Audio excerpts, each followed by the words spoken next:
नमस्कार दोस्तों, ये जो है आपका लास्ट वीडियो होने वाली है टेनेंसी एक्ट पर।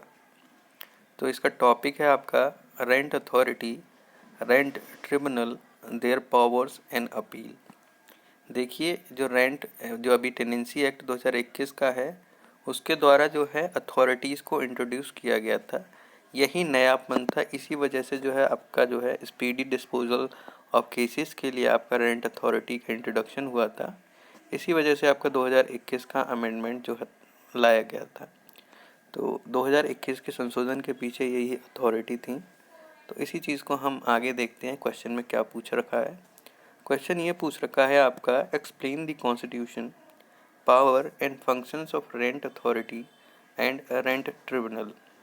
तो रेंट अथॉरिटी की पावर, फंक्शंस क्या क्या होंगे, उनका कॉन्स्टिट्यूशन क्या होगा।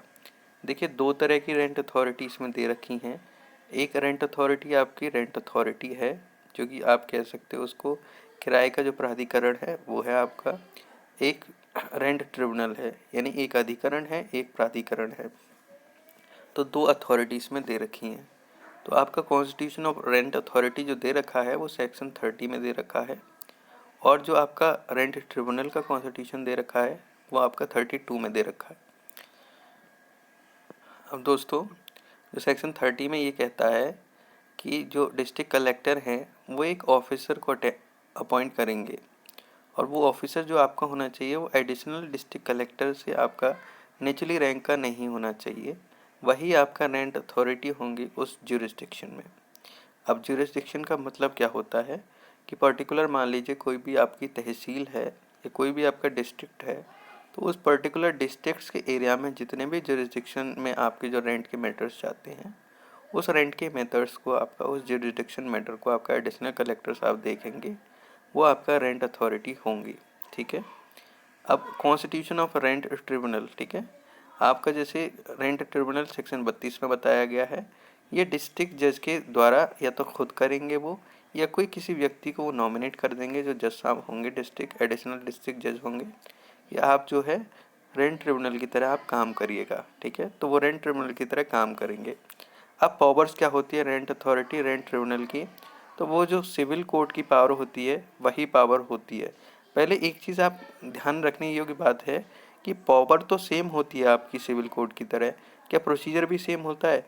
तो प्रोसीजर इनका अलग होता है। प्रोसीजर ये सिविल प्रोसीजर कोड से डील नहीं करते हैं। ठीक है, सिमिलर पावर होती हैं बट प्रोसीजर सेम नहीं होता है। प्रोसीजर ये नेचुरल जस्टिस प्रिंसिपल और अपना खुद का प्रोसीजर एक्ट के द्वारा प्रोवाइडेड है, वो फॉलो करते हैं। ये हम आगे भी देखेंगे जब पढ़ेंगे। तो अभी मैंने जस्ट स्टार्ट करने से पहले ये क्लियर कर दिया है, जिससे कि आपको समझने में आसानी हो बाद में। तो सेक्शन 34 आपका कहता है कि क्या पावर होगी, तो ये प्रोवाइड कराता है कि जो रेंट अथॉरिटी या जो भी रेंट ट्रिब्यूनल हैं वो सिविल कोर्ट की पावर रखेंगे, यानी दीवानी अदालत की पावर रखेंगे, और जो कि आपका सीबीसी में प्रोवाइडेड। अब सीबीसी में क्या क्या दीवानी अदालत की पावर है कि वो प्रोसेस सर्व करती हैं, समन देती हैं। ठीक है, लोगों की प्रस्तुति को बुलाती हैं, इन्फोर्स कराती हैं उस चीज़ को कि भैया जो है आप आइए, ठीक है, प्रस्तुत हुई कोर्ट के सामने, और एग्जामिन करती हैं उनको। मतलब या तो ओथ पे करती हैं तो कसम दिला के करेंगी, या विदाउट ओथ भी हो सकता है। तो वैसे एग्जामिनेशन ओथ होता है, ठीक है, सीपीसी में। तो examination of oath is done. ठीक है, सिमिलरली रेंट अथॉरिटी भी आपका करती हैं। उसके बाद आपका जो है डिस्कवरी या प्रोटेक्शन ऑफ डॉक्यूमेंट रिक्वायर्ड है तो उसको करती हैं, या फिर कोई भी कमीशन या एग्जामिनेशन ऑफ विटनेस या डॉक्यूमेंट्स के लिए रिक्वायर्ड है तो आप वो भी करते हो। ठीक है, आपके कमीशन के लिए, जैसे मान लो लोकल इन्वेस्टिगेशन के लिए आपको कमीशन की ज़रूरत है तो आप वो भी इशू कर देते हो। अगर आपको एफिडेविट पे एविडेंस रिसीव करने हैं तो आप वो भी कर देते हो। ठीक है, ये भी आपके पास पावर है रेंट अथॉरिटी के पास। कोई भी एप्लीकेशन या तो अपील का, ठीक है, कोई भी एप्लीकेशन हो तो उसको डिसमिस कर सकते हो, या कोई भी अपील ऑन डिफ़ॉल्ट है, ठीक है, तो आप उसको भी डिसमिस कर सकते हो, या कोई भी चीज़ आप जो है एक्स पार्टी डिसाइड कर सकते हो। अब एक्स पार्टी क्या होता है ये समझना आपके लिए। एक्स पार्टी वो होता है जहाँ सिर्फ एक पार्टी अपीयर होती है, प्लेंटिव अपीयर होता है, डिफेंडेंट आपका अपीयर नहीं होता है।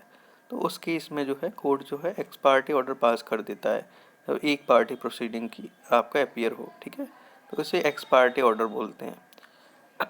और setting aside any order of dismissal of any application या अपील फॉर डिफॉल्ट, कोई भी ऑर्डर आपने एक्स पार्टी पास किया तो उसको सेटिंग असाइड की पावर भी आपके पास है, या कोई भी अदर मामला है जो आपका प्रेस्क्राइब कर रखा है तो वो भी डील करने की आपकी पावर है रेंट अथॉरिटी की। ठीक है। सेक्शन 34 क्लॉज 2 ये कहता है कि जो भी प्रोसीडिंग रेंट अथॉरिटी के सामने चल रही है उन्हें जुडिशियल प्रोसीडिंग माना जाएगा, जैसे कि 193, 196 या 228 ऑफ इंडियन पिनाल कोड है। ठीक है, यानी भारतीय दंड संहिता के तहत आपके जो सेक्शन 193, 196, 228 दे रखे हैं। अब आपको ये समझना ज़रूरी है कि ये है क्या सेक्शन। देखो, ये सेक्शन आपके कंटेम्प्ट ऑफ कोर्ट्स के साथ डील करते हैं। आपकी जो आप बिहेवियर करते हो कोर्ट में, मान लो कोई प्रस्तुति कर रहे हो, उसको जो है आप गलत प्रस्तुत कर रहे हो एविडेंस को, ठीक है, फैब्रिकेट कर रहे हो, ठीक है, तो ये सब चीज़ आपका जो है इन सेक्शंस में डील होती है। तो उस केस को आप जो है 195, जब आपको मान लो आपने कोई कंटेम्प्ट ऑफ कोर्ट कर दिया, तो कंटेम्प्ट ऑफ कोर्ट आपका जो है 195 जो कोड ऑफ क्रिमिनल प्रोसीजर है, जिसे हम कहते हैं कि जो दंड संहिता है आपकी, मतलब जो कोड ऑफ क्रिमिनल प्रोसीजर है, आप उसके अंतर्गत 195 क्लॉज 1B जो है आपका, उसमें डील करते हो, प्लस रीड विथ 340 की प्रोसीडिंग आप चलाते हो। ठीक है, तो ये आप कंटेम्प्ट की प्रोसीडिंग आप चलाते हो, ये CRPC के तहत होता है। सिमिलरली अगर आप रेंट अथॉरिटी को कंटेम्प्ट करते हो तो आपकी भी सिमिलर प्रोसीडिंग CRPC के अंतर्गत चलेगी। ये इसमें बताया गया है 34 क्लॉज 2 में। 34 क्लॉज 3 ये कहता है कि जब कोई भी आप इंक्वायरी होल्ड कर रहे हो या कोई भी डिस्चार्ज कर रहे हो ड्यूटी रेंट अथॉरिटी की तरह, और आपको कहीं भी भैया एंटर करना है या कहीं भी आपको इंस्पेक्ट करना है, ठीक है, या आपको किसी को भी ऑफिस को ऑथराइज़ करना है, ठीक है, या कोई भी आपके सबऑर्डिनेट है उसको ऑथराइज़ करना है, कोई वो जाके चेक करे, एंटर करे, ठीक है, किसी भी प्रोमाइसिस को, तो आप जो है 24 घंटे पहले तो ऑर्डर बनाओगे। और जो एंटर या इंस्पेक्शन है वो भैया ड्यूरिंग कितना होना चाहिए, सनराइज से लेके सनसेट। मान लीजिए सनराइज आपका 6 बजे होता है सुबह और सनसेट आपका 6 बजे शाम को होता है, तो 6 से 6 के बीच में आप जो है ये ऑर्डर बना सकते हो कि इतने टाइम के बीच में आप एंटर और इंस्पेक्ट कर सकते हो भैया। उसके बाद बी में ये है कि आप किसी भी पर्सन को रिक्वायर कर सकते हो कि वो इंस्पेक्शन के लिए प्रोड्यूस करे, कोई भी बुक्स किताब की ज़रूरत है तो वो प्रस्तुत करे, किसी भी डॉक्यूमेंट की ज़रूरत है जो कि इंक्वायरी के लिए रिलेवेंट है आपका, उसको प्रस्तुत करे, जिस समय जिस जगह पर आपकी ज़रूरत है उसको आपका जो है पेश करना इनकी ज़रूरत है, जैसा भी आदेश में आपका स्पेसिफाइड हो। ठीक है, अब अदर पावर्स क्या है। अदर पावर जो आपका एक्सरसाइज की जा सकती है वो क्या है, देखिए, जो रेंट अथॉरिटी है वो कोई भी क्लरिकल, यानी कि जो आपका कोई भी क्लरिकल एरर है, जैसे कि सिविल कोर्ट के पास भी पावर होती है कि वो क्लरिकल या अर्थमेटिकल एरर या मिस्टेक होती हैं उसको वो चेकआउट करते हैं, उसको देखते हैं, उसको भैया अगर आपने कोई भी एक्सीडेंटल ओमिशन हो गया है तो उसको वो रेंट अथॉरिटी जो है वो आप करेक्ट कर सकते हैं भैया। तो ये एक पास आपके पास जो है क्या है पावर होती है। ठीक, ये 34 क्लॉज 5 बताता है। दूसरा है आपका रेंट अथॉरिटी के पास ये भी पावर होती है कि वो जुडिशियल मजिस्ट्रेट फर्स्ट क्लास की पावर यूज़ कर सकता है, बट कब कर सकता है, when the matter is regarding recovery of fine. ठीक है, जब आपका रिकवरी ऑफ फाइन से रिलेटेड मैटर है तब आप जो रेंट अथॉरिटी जो है उनको डीम किया जाएगा कि you are acting as a judicial magistrate first class. ठीक है भैया, अब आपका ये है जो भी ऑर्डर रेंट अथॉरिटी ने बनाया है, ठीक है, या जो भी ऑर्डर आपने अपील में पास किया गया है, जो भी रेंट अथॉरिटी आपका एग्जीक्यूट करेगी तो उसको कैसे एग्जीक्यूट करेगी, जैसे कि मान लो डिग्री ऑफ सिविल कोर्ट हो, ठीक है, और रेंट अथॉरिटी वो सब पावर रखेगी जो एक दीवानी अदालत की होती है, जो आप सिविल कोर्ट की होती है आपके। ठीक है, उसके बाद आपका रेंट अथॉरिटी क्या कर सकती है, या तो सेट असाइड कर सकती है, रिकॉल कर सकती है कोई भी एक्स पार्टी ऑर्डर। ठीक है, और कब करेगी, जब एग्रीड पार्टी एक एप्लीकेशन फाइल करती है और फिर रेंट अथॉरिटी सेटिस्फाई हो जाती है कि भैया नोटिस ड्यूली सर्व नहीं था और उनके पास एक सेटिस्फाइड कॉज था, यानी कि एक उनके पास जो है सफिशेंट कॉज भी था जिससे आप सेटिस्फाई हो रहे हो। मान लीजिए उनके घर पे कोई बीमार था, ठीक है, बीमार था, इस वजह से एग्री पार्टी नहीं एंट्री हो पाई थी, नहीं आ पाई थी टाइम पे, इसी वजह से एक्स पार्टी ऑर्डर पास हुआ। तो आप जो है अगर उन्हें सेटिस्फाई कर देते हो कि आपका जो है कॉस्ट सफिशेंट था तो आपकी डिले को कंडोन किया जा सकता है। और ये आपका CPC में भी ये रिफ्लेक्शन आप देख सकते हैं, सिमिलर रिफ्लेक्शन। ठीक है, तो यहाँ आपका ये क्वेश्चन ख़त्म होता है। नेक्स्ट क्वेश्चन आपका देखते हैं क्या है। नेक्स्ट क्वेश्चन है आपका, what is the procedure which is required to be followed by rent authority और रेंट ट्रिब्यूनल। तो तो वो कौन सा प्रोसीजर है जो फॉलो किया जाएगा रेंट अथॉरिटी के द्वारा या रेंट ट्रिब्यूनल के द्वारा।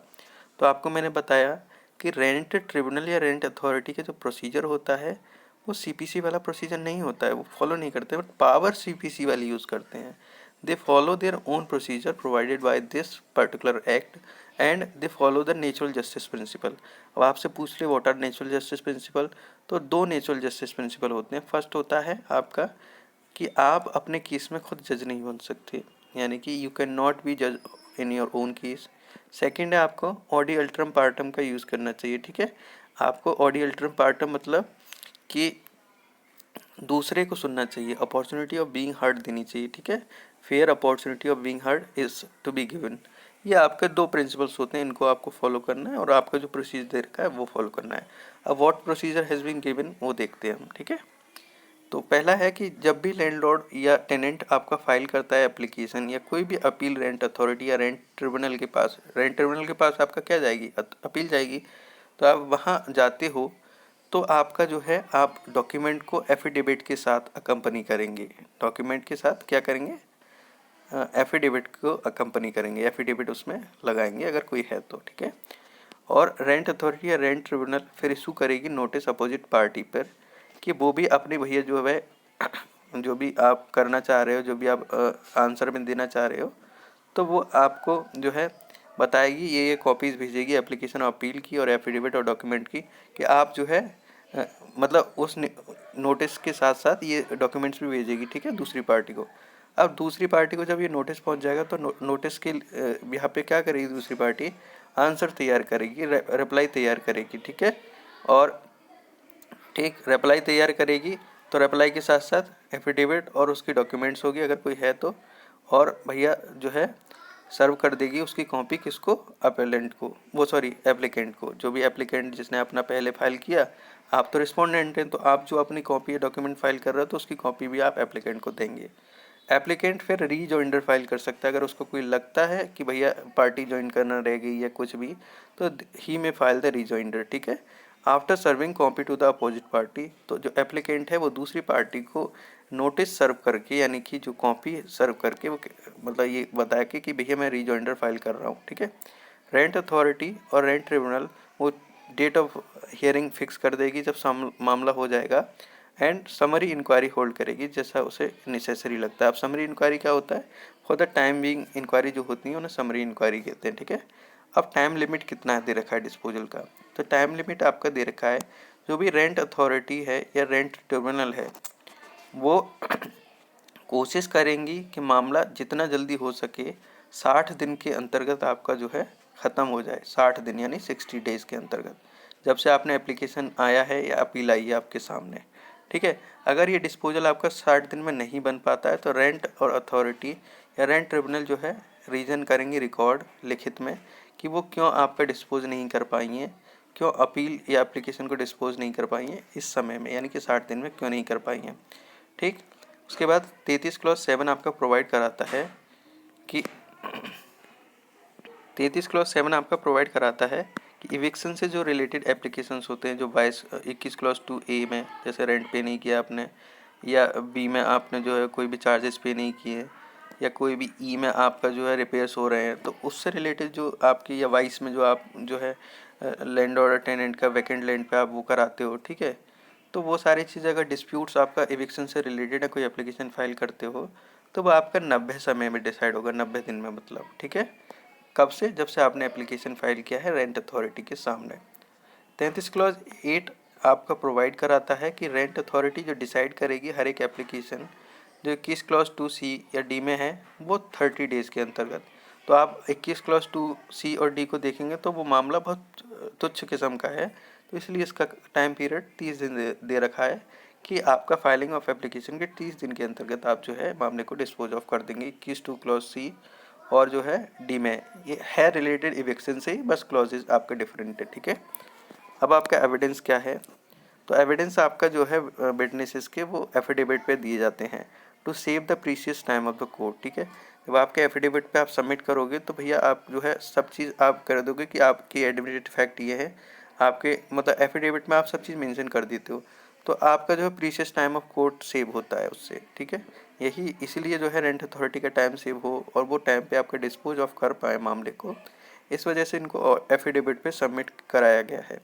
प्रोवाइडेड दैट रेंट अथॉरिटी या रेंट ट्रिब्यूनल अगर उनको ज़रूरी लगता है कि ये नेसेसरी है इंटरेस्ट ऑफ जस्टिस में कि विटनेस को बुलाया जाए एग्जामिनेशन या क्रॉस एग्जामिनेशन के लिए।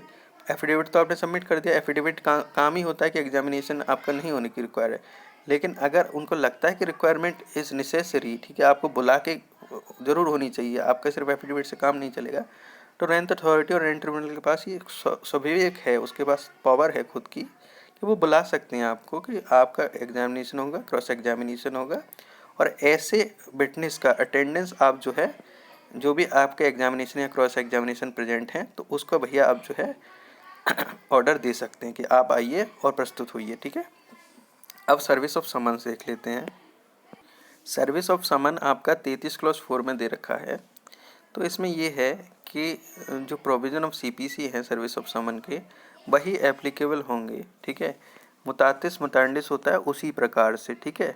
जैसे कि service of notice rent authority या रेंट ट्रिब्यूनल ने पास किया है, वो सिमिलर प्रोविज़न आपके एप्लीकेबल होंगे। और अगर कोई भी एडिशनल मतलब in addition to said mode of services, the service of notice to landlord और टेनेंट में also be effected through email, क्योंकि अभी हम ज़माना क्या है, आपका डिजिटल ज़माना है। तो एडिशन में आप जो है ईमेल पे भी भेज सकते हो, व्हाट्सएप पे भी भेज सकते हो, एसएमएस पे भी भेज सकते हो, या कोई भी अदर रिकॉग्नाइज इलेक्ट्रॉनिक मोड है। अब अदर रिकॉग्नाइज इलेक्ट्रॉनिक मोड क्या होता है, मान लो अथॉरिटी की खुद की वेबसाइट है, उस पर उसने शो कर दिया, ठीक है। आपको अपनी आईडी डालनी है, उस पर देख लिया आपने, ठीक, तो वो भी आपका other electronic recognise electronic method हो सकता है। एडजमेंट आपका 33 क्लॉज 6 में दे रखा है कि 3 एडजमेंट अलाउड है। वैसे भी सीपीसी में मैक्सिमम 3 एडजमेंट अलाउड है, बाकी तो डिस्क्रिप्शन ऑफ कोर्ट है, ठीक है। और अगर 3 एडजमेंट दिए जाते हैं, 3 से ज़्यादा, तो अथॉरिटी या ट्रिब्यूनल ये रिकॉर्ड करेगी कि क्यों दे रहे हो भैया, ठीक है। राइटिंग में आप रिकॉर्ड करोगे, और राइटिंग में आप रिकॉर्ड करोगे कि आप 3 से ज़्यादा क्यों एडजमेंट दे रहे हो, ठीक है। एंड पार्टी जो रिक्वायर कर रही है या रिक्वेस्ट कर रही है आपके लिए एडजमेंट के लिए, वो आपका रीजनेबल आपका कॉस्ट पे करें कि भैया उन्हें एडजमेंट चाहिए क्यों, इसके लिए वो रीजनेबल कॉस्ट करें, क्योंकि प्रीशियस टाइम ऑफ अथॉरिटी तो जा ही जा रहा है, और दूसरी पार्टी भी भैया परेशानी हो रही है ना आपके एडजमेंट की वजह से, तो इसलिए आपको कॉस्ट बियर करनी पड़ेगी। Next question is discuss the provision of appeal to rent tribunal, यानी कि रेंट ट्रिब्यूनल के अपील के क्या प्रोविज़न है। तो वो आपके सेक्शन 35 में दे रखा है। तो ये ले डाउन करता है कोई भी पर्सन अगर एग्रीव्ड है किसी भी ऑर्डर से जो रेंट अथॉरिटी ने पास किया है, तो वो अपील कर सकता है along with certifying copy of that order, यानी कि जो ऑर्डर है उसकी सर्टिफाइंग कॉपी के साथ आप जो है रेंट ट्रिब्यूनल पे जाके अपील कर सकते हो, ठीक है। अब रेंट ट्रिब्यूनल कौन सा होगा, जहां आपकी प्रीमाइसेस सिचुएटेड है उसी का जुरिसडिक्शन में आप जो है उसी रेंट ट्रिब्यूनल में आप जा सकते हो। तो अपील जो होगी वो कितने दिन में फाइल होगी, आपका 30 दिन के अंतर्गत फाइल होगी जब से ऑर्डर आपका पास हुआ है। प्रोविजो आपका ये कहता है कि कोई भी अपील जब तक लाई नहीं करेगी, जब तक जो अपीलेंट है वो pre deposit 50% of entire payable amount under the impugned order of rent authority. मान लीजिए आपके रेंट अथॉरिटी ने कोई ऑर्डर पास किया और आपसे कह दिया कि आप जो है 30,000 रुपये के लिए लायबल हो, तो कम से कम आपको पहले प्री डिपॉजिट 15,000 रुपये करने पड़ेंगे रेंट ट्रिब्यूनल के सामने। Then only an appeal shall be allowed, then only the appeal shall lie, ठीक है। यही कहा गया कि at least 50% shall be deposited first, ठीक है, प्री डिपॉजिटेड। सेक्शन 35 क्लॉज 2 ये कहता है कि जब आप अपील फाइल करते हैं तो रेंट ट्रिब्यूनल आप पे एक नोटिस सर्व करेगी, उसमें देखो copy of memorandum of appeal आएगी, यानी कि जो रेस्पोंडेंट है उससे कहेगी कि भैया आपके खिलाफ़ अपील फाइल हो गई है और आप जो है 30 दिन के अंतर्गत हम जो है हियरिंग करेंगे, ठीक है। तो वो ऐसा मेंशन भी कर सकती है और हियरिंग की डेट को फिक्स कर सकती है, ठीक है। अब कब से फिक्स करेगी, उस डेट से जब से आपने नोटिस ऑफ अपील जो है रेस्पोंडेंट को सर्व किया है उसके 30 दिन के अंतर्गत आप जो है डेट कर सकते हैं फिक्स हियरिंग की, ठीक है। और अपील सेल भी जो कब कितने दिन में डिस्पोज होगी, वो आपका 60 डेज यानी कि 60 दिन में, जब सर्विस ऑफ नोटिस गया है उसके 60 दिन के अंदर अंदर अपील आपकी डिस्पोज ऑफ हो जाएगी।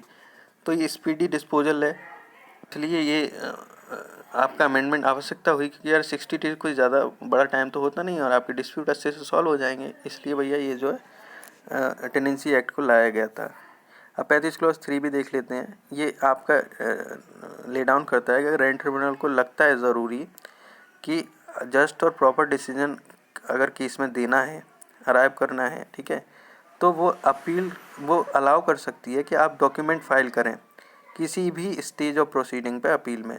आप डॉक्यूमेंट, आपको लगता है कि आप डॉक्यूमेंट देखेंगे तभी आप जस्ट एंड प्रॉपर डिसीजन दे सकते हो, तो आप डॉक्यूमेंट अलाउ कर सकते हैं, ठीक है। प्रोवाइडेड इसमें प्रोविजन ये दे रखा है कि आपका जो है एक ही बार जो है डॉक्यूमेंट को अलाउ किया जाएगा, मोर देन वंस आपका जो है अलाउ नहीं की जाएगी डॉक्यूमेंट को अपीयर होना, ठीक। वो मतलब वो कराना कि आप जो है अलाउ नहीं करेंगे कि डॉक्यूमेंट को आप प्रस्तुत किया जाए एक बार से ज़्यादा, यही इसमें कहा गया है। Provided that no such document shall be allowed more than once during the hearing. तो हियरिंग के दौरान एक से ज़्यादा बार आप अलाउ नहीं करेंगे डॉक्यूमेंट को अलाउ, ठीक है। 35 क्लॉज 4 आपका ले डाउन करता है कि रेंट ट्रिब्यूनल चाहे तो इंटरलॉक्यूटरी ऑर्डर पास कर सकता है। अब इंटरलॉक्यूटरी ऑर्डर क्या होता है? कुछ ऑर्डर जो कि बीच में पास करते हैं आपके, जैसे पेंडेंसी कोई अपील चल रही है तो आप बीच बीच में कोई ऑर्डर पास कर देते हैं, उसको इंटरलॉक्यूटरी ऑर्डर करते हैं। इंटरलॉक्यूटरी ऑर्डर आपका कम्प्रहेंसिव चीज़ें डिसाइड नहीं करते हैं, वो सिर्फ इंटरलॉक्यूटरी होते हैं, कुछ फॉर द टाइम बिंग होते हैं, ठीक है। और जैसा रेंट ट्रिब्यूनल को सही लगे वो ऐसा कर सकता है। 35 क्लॉज 5 आपका ले डाउन करता है, जब आप डिसाइड कर रहे हो अपील को तो रेंट ट्रिब्यूनल रीजन रिकॉर्ड करने के बाद, ठीक है, वो क्या कर सकती है, या तो कंफर्म कर सकती है या सेट असाइड कर सकती है या आपका मॉडिफाई कर सकती है, जो भी ऑर्डर आपका जो है रेंट अथॉरिटी ने पास किया। तो तीन ही चीज़ वैसे भी होती हैं, या तो जो ऑर्डर पास किया उसको कंफर्म कर दो, या जो ऑर्डर पास किया उसको आप सेट असाइड कर दो, या जो ऑर्डर पास किया उसमें सच मॉडिफिकेशन के साथ आप पास कर दो कि ये बदलाव हो जाएंगे, बाकी ऑर्डर सही है, ठीक। तो ये आप कर सकते हो। उसके बाद जो है आपका कन्फर्मेशन में एज इट इज़ होता है, ठीक है। मॉडिफिकेशन में थोड़ा सा आप मॉडिफाई करके पास करते हो, और सेट असाइड में आप पूरा ही चेंज कर देते हो, पूरा ही सेट असाइड कर देते हो कि ये ठीक नहीं है। उसके बाद नेक्स्ट क्वेश्चन देख लेते हैं। Discuss the mode of execution of order given under this act. मतलब इस एक्ट के तहत मोड ऑफ एग्जीक्यूशन क्या दे रखा है ऑर्डर का। आपका कोई ऑर्डर पास हो गया तो उसका एग्जीक्यूशन कैसे कराया जाएगा, ये देखते हैं हम। तो कई आपके मोड्स दे रखे हैं एग्जीक्यूशंस के कि ऑर्डर को ऐसे ऐसे एग्जीक्यूट कराया जा सकता है। तो कब कराया जाएगा? जब भी कोई फाइल करेगी, आपका एप्लीकेशन फाइल करती है पार्टी, ठीक है, रेंट अथॉरिटी के सामने। तो रेंट अथॉरिटी की ड्यूटी हो जाती है कि कोई भी रेंट ट्रिब्यूनल के ऑर्डर को, या कोई भी ऑर्डर इस एक्ट के तहत बनाया गया है, तो उसको भैया कैसे आपका कराएगी, कैसे आपको उसका एग्जीक्यूट कराएगी। By delivering the possession of premises to the person in whose favour the decision has been made.